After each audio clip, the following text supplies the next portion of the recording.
welcome back to my channel. Today I've teamed up with Nayi and Mike, and we decided to talk about 10 tips for medical students, but I think it works on several degrees. I mean, tips for life.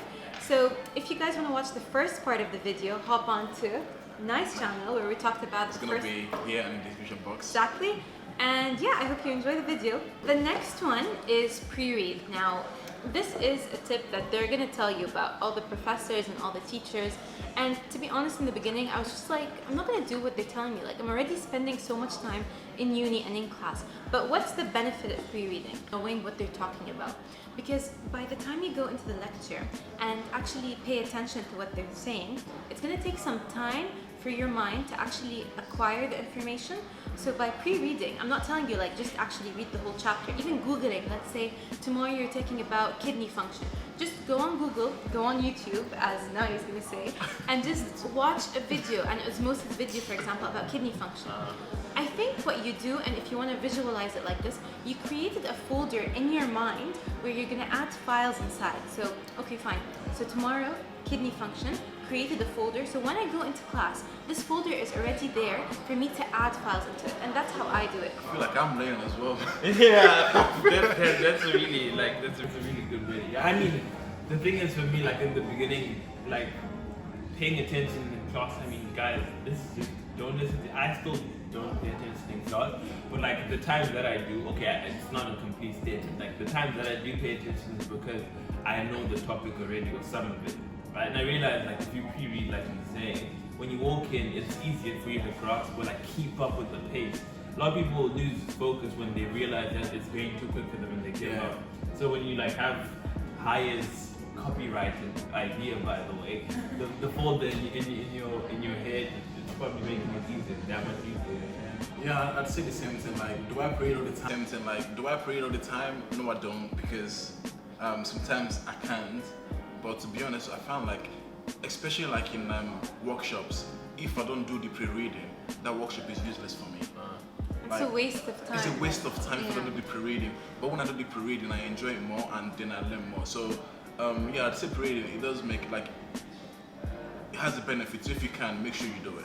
Definitely would love to talk about this more, how it also helps you in your life, like creating a folder for anything makes you ready for all the obstacles. More videos to come. Yeah, more videos to come. Just make sure you watch this and share it to your friends so we can keep making more for you guys. Because we're funny, right? Right? Okay. Zooms into my face. Now, number 5. Okay, for you guys is find a study strategy. Now, this is a big one for me because I came from A levels to medical or PA school, whatever you want to call it, and then I felt like I was overwhelmed by the material. It was a lot for me, and I've mentioned this in one of my videos. Like, I blamed it on the British A-level system because I wasn't prepared and I didn't know how to study. Like, I passed my exams, but I didn't know how to study. So I had to find a new way to study. And then what I did was went to YouTube, and I would say went on the internet, Google, and then I just started looking for different types of study techniques and ways to actually like memorize stuff. And then I just tried all of them out. Like for me, I enjoy like trying stuff out. So I would just decide for a week I'm gonna try this method. For example, the Pomodoro method, which I made a video about. I'll try it on and out. I'll see if I like it or not. Because like I have a big saying, which is like there is no method that works for everybody because everyone is different. So, but you wouldn't know if you don't try though. So just go ahead, find a method, ask your friends how they study, try it out until you find the one that is perfect for you. Honestly, like I was just thinking when you were speaking, with that YouTube, the fact that it's free. Yeah, like I honestly still don't understand. I mean, I pay for YouTube Premium because I don't like watching ads, and I think part of it is part of it is because I feel like I owe something to YouTube. Like, oh, I get you. After stuff I've learned, right? Obviously not like deep, focused content, but like these things like Mike is saying, he literally went on YouTube, tried so many strategies to have found his. So because you might think studying is hard or you are struggling, but it's because of how you're doing it. Because of how you're doing it. Like sometimes like quantity is better than quantity. Like you might spend 3 hours studying and not get anything from Exactly, it. yeah. But if you find the right method, you can actually spend 30 minutes and it will be so worth it. And this, this is something I always tell people. Like, some people say, "Oh, I already have like high grades. I'm a 90% student. I'm an A-star student." But like, you probably study for like 6 to 8 hours. Let's say you study for 6 to 8 hours and you're like scoring high. What if you could find a way that could cut that time in half and you could do other stuff you love and still maintain your grades or even improve them? That's big for me. Like when I started medical school, actually people were asking me, okay, how do you study and stuff like that? I was like, I don't really know, but I don't care because I passed my exam, so I'm going to pass again. Yeah, that goes back to the first point where like make time to do other things. Yeah. Life is not only about studying, and the best doctors out there are not the doctors that scored the highest. We're not telling you guys to fail, but we're still telling you guys to learn the material rather than make it examinable. And I think that's the problem with A-levels. I feel like we were all like oriented towards just scoring high, copying the past papers, studying from past papers. So it is a study strategy. It will make your life easier. Yeah, I'm gonna go ahead and say this. Like the A-level, like if you go in the A-level mentality, it's gonna be really hard. Like it's gonna be really hard. If you make it to be really, really hard, like you need to change the mentality. No, like I think that's the beauty of it, right? Because even when I like finished A-levels, I was like, okay, like this was a challenge, but like I need something extra.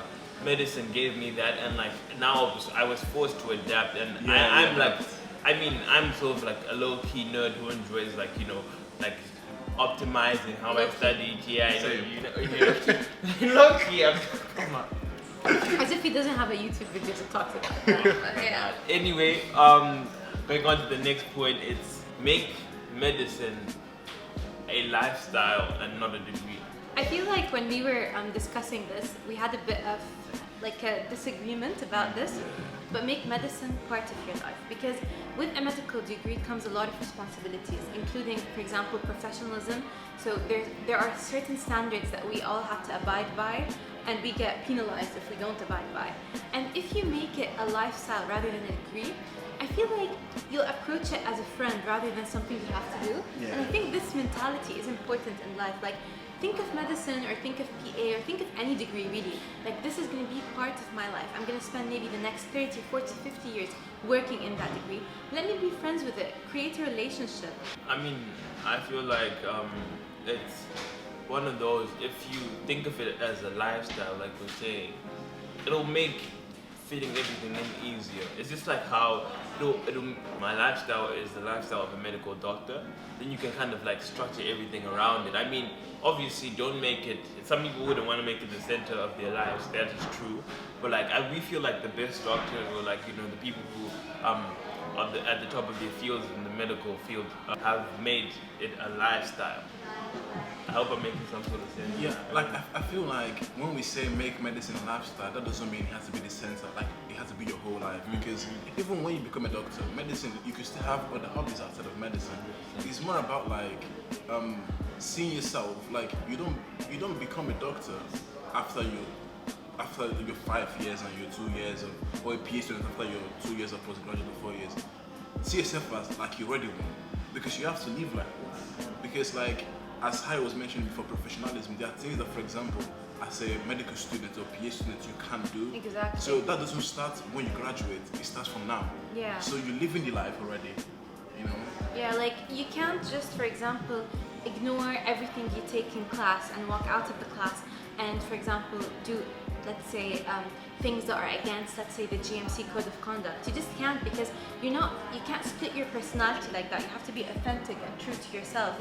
You have to maintain professionalism. You have to, I think also, because we go on placement very early on in our university, we get to see, like, if you want to gain that respect, because it's one of the most respected professions, to gain that respect, it's something that is earned and not something that comes overnight. You do feel it, because I remember on placement, I'm obviously not exposing any important things.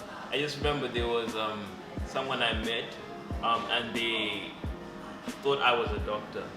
And then even when they found out I wasn't yet a doctor, it was, I think, someone in the hospital, they just kept on saying doctor, like, because they were like, you're a medical student, you're already a student doctor kind of thing. Like, like that weight kind of told, it woke me up, and it was like, like, you already, like, once you're a medical student, I'm sure 9 out of 10 times your path is set. So Yeah, like the way I see it, we're already healthcare professionals. Because as I was saying, we're already working it, like from at least at Euclid for us, from the first year, after like a few months, we start placement, we're working. So you can't like come to uni and then be a medical student or healthcare professional, then go outside of uni and be a completely different person. That's who you are now. So that doesn't mean though that you can't have fun in life, because you can. Even doctors and healthcare professionals, nurses, PAs and everything, they do have fun. But it's more like knowing the boundaries, because as I said, you're already a healthcare professional as soon as you start. Yeah, just integrate it into your life. For example, being on time. Integrate it from now. It'll make your life as a doctor easier. And I need to apologize that I was late to Yeah, so for example, since he realized that he's late, 5 years down the line, he won't be late. So integrate, Hopefully, integration, and differentiation. I hated these, but yeah. Okay, so that will be it for this section. I hope you guys have enjoyed so far. For the final bit, just head to my channel, which is Michael Azorji. It's gonna be linked in the description box and on the screen. So yeah, we'll just put this on pause and see you guys. see you guys. See you later.